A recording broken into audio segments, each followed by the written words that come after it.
Now let's take time to reflect on things that really mean stuff to us. But before I do that, I have to get this off my chest. According to my id, I don't even want to fucking be here, okay?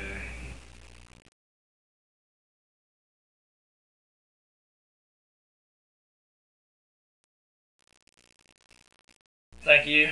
Thank you very much. Now that brings us to Ronnie and Donnie. The Sputniks. Now, what can I say about these two guys? I love them. We grew up together. They're my cousins, man.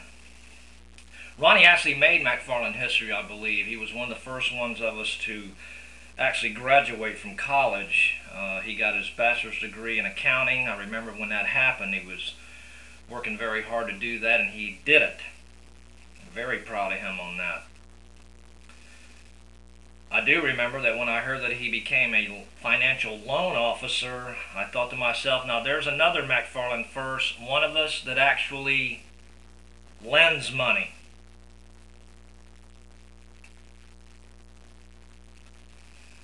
Donnie, on the other hand, decided to taste of the employment life in a different aspect. It's not too many times that a man enters a midlife crisis, decides to make an occupational jump from plumber to nurse.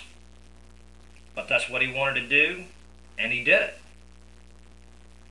Absolutely very proud of him on that.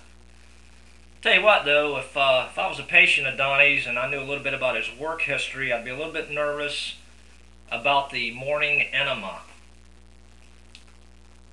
Next thing you know, you wake up in ICU. You got a team of surgeons that they flew in from Vienna.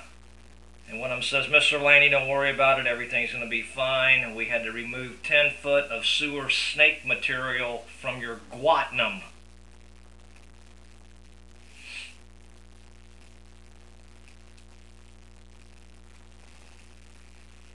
Tell you what, though, I don't want to sell myself short. I think maybe I had a McFarland first, but then again, maybe not. A lot of our shit is undocumented. But I think I'm the only one of us that ever blew a .27 in a breathalyzer and could still walk. I faintly remember being videotaped at Central Booking in Tampa, and the two arresting officers are standing there going, check my man out, Billy, he only weighs 145 pounds sopping wet, but he just blew a .27 on the breathalyzer, and he could still hold a conversation. Now, granted, it's with that wall over there, but he can still formulate sentences.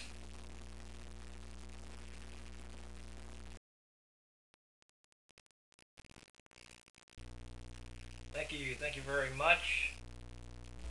It's a pleasure to be here at the historic Giants Fish Camp. Gibsonton, Gibtown. Heard a lot about this place. Heard you people are freaky. By looking at the front row, I wish that my blotter acid hadn't kicked in so quick. Somebody want to dissect Herb over here? He's got a freaking forearm coming out of his forehead. Let's see what makes him tick. Half of you people could qualify for an hors d'oeuvre at a seafood buffet, and the other half looks like fucking bait.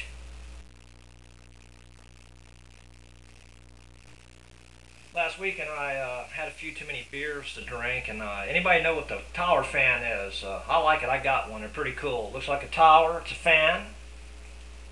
It's pretty cool looking. Anyway, I'm sitting there looking at this thing oscillate, and I'm thinking to myself, you know what it looks like? This looks like Nomad off of Star Trek. Anybody remember that episode?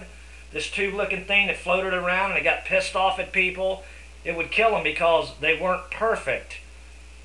I was disappointed at the end of that episode, though, because the thing that really got to it was Kirk's one-liner of, you're not perfect, and then the thing started thinking, and then it burned itself up.